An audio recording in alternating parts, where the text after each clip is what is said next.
Hello, I'm Donald Jacobs, and this is Canada in Context. Today I want to talk about a topic that you've probably heard about and has been widely promoted around the world, and that topic is equity.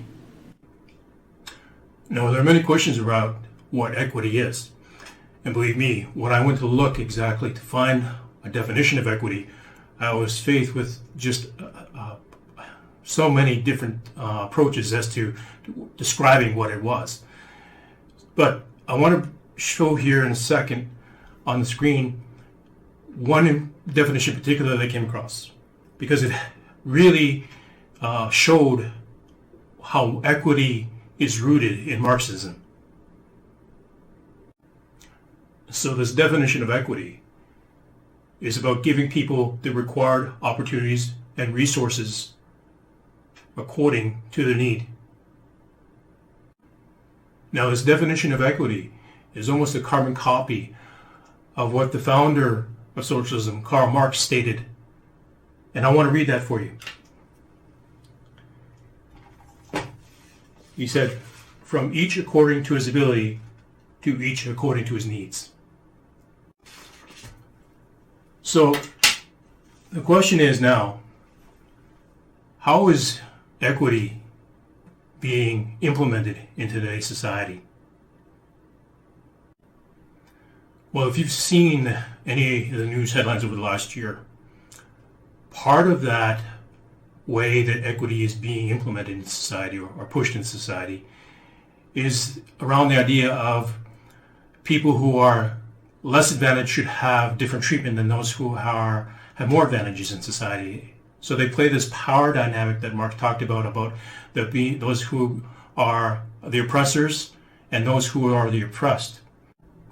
So yet again, what this means is that people are treated differently based on their perceived level of influence and or power in society.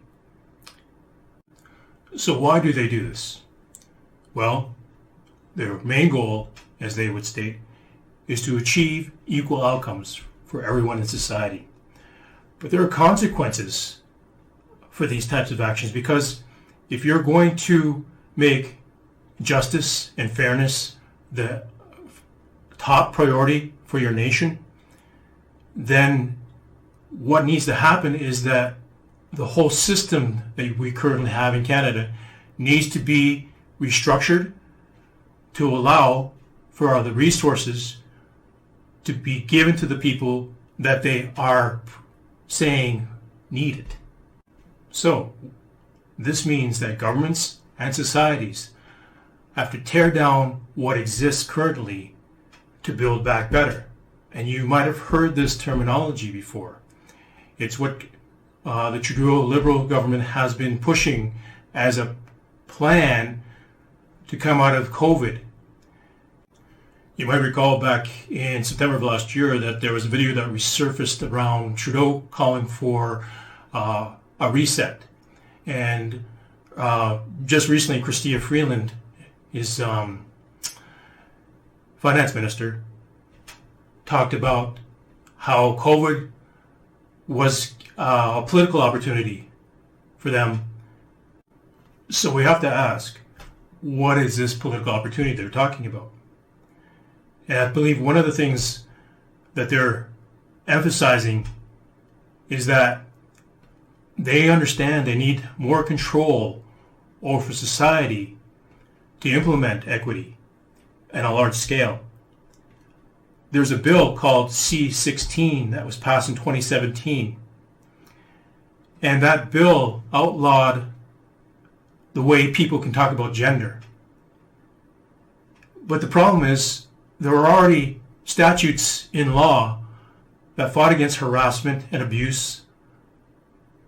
So when we think about what C-16 did to outlaw language, this is part of the push that equity puts an emphasis on. And a lot of times it's at the loss of freedom. The picture here then is that the Canadian government plans to implement equity and to create this just and fair society in a way that treats people differently based on the perceived access of influence and power in Canada. But again, I think another issue around this is that before political correctness, Canadians had an answer to helping people who were in need. And that response was compassion and charity.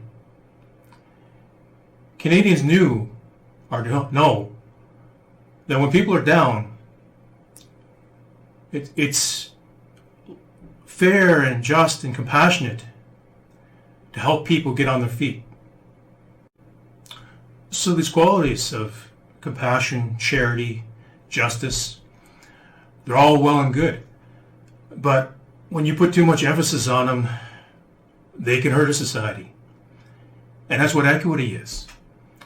It's an idealized or perfect idea of what fairness and justice is.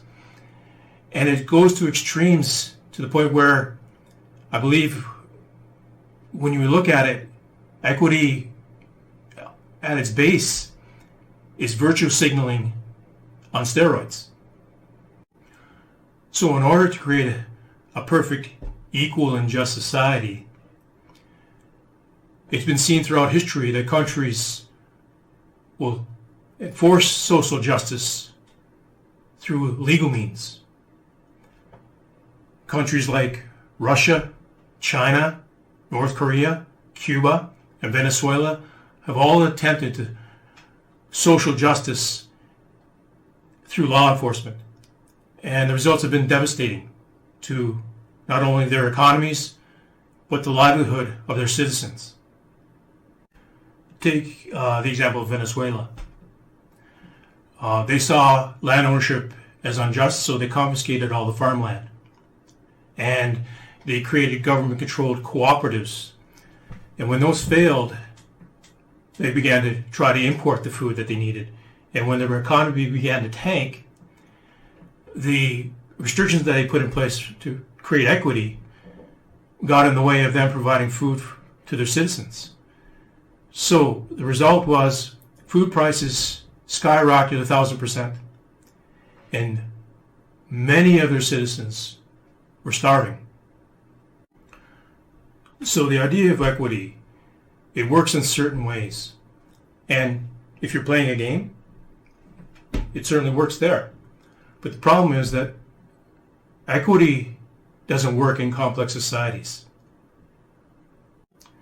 And the reason is, not everybody wants to play by the rules that the government is enforcing. It's easy enough in a game, but in real life, much harder.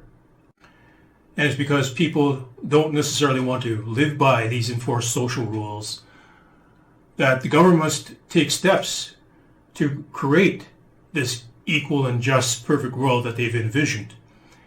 And that cost is personal freedoms taken away and, quote, for the greater good. So for Canada to push equity, it has to strip away choice to push this perfect idea of just and equal and fair world. But every country that has tried it has become more unjust and more authoritarian. Their economies have collapsed, and it has left a wake of starvation in their countries. All of this so that elitists like Trudeau and others like him can virtue signal to the world that, hey, we're just, we're fair, and we're on the equity bandwagon.